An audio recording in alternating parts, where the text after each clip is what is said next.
This is Scott the Fix-It Guy. Today we're dealing with a dishwasher air gap, the thing up by the dishwasher that's leaking water. It's shooting water out of the air gap into the sink when the dishwasher is supposed to drain. So I'm setting the dishwasher to drain right now so I can show you kind of what it looks like. So it's the R2-D2 looking thing here over to the left of the faucet. And when we set it to drain, we see this water squirting out. That's not supposed to happen, but it's pretty easy to fix. There's just a clog in the big black tube that goes between the air gap and the garbage disposer. So we're going to be pulling off the silver cap and then twisting off the top. And then we're going to put this cleaner down into the tube. It doesn't go into the little tube in the middle, but it goes into the bigger tube around the little tube.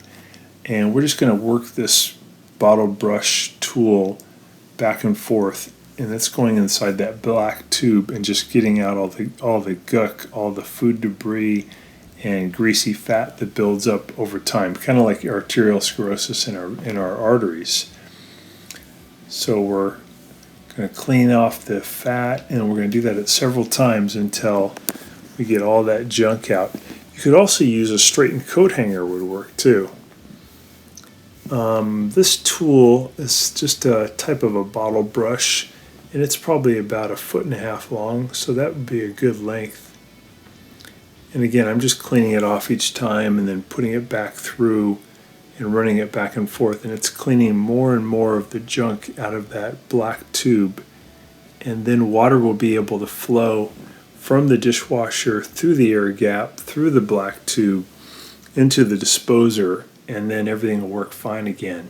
So it's only taking a few minutes to fix it. So I'll set it to drain.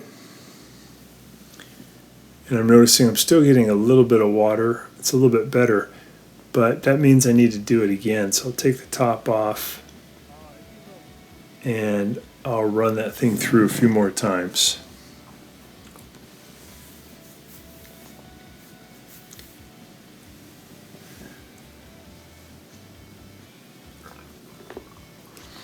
The air gap helps to mix air with the water coming out of the dishwasher, which helps it to flow better. And now I think we have all that junk cleared out, so we're going to test it again. Yeah, now we can hear it. It's not leaking, so that did the trick. So I hope this has been helpful to you and hope it works for your dishwasher. And please subscribe to our channel when you get a chance. Thanks for watching.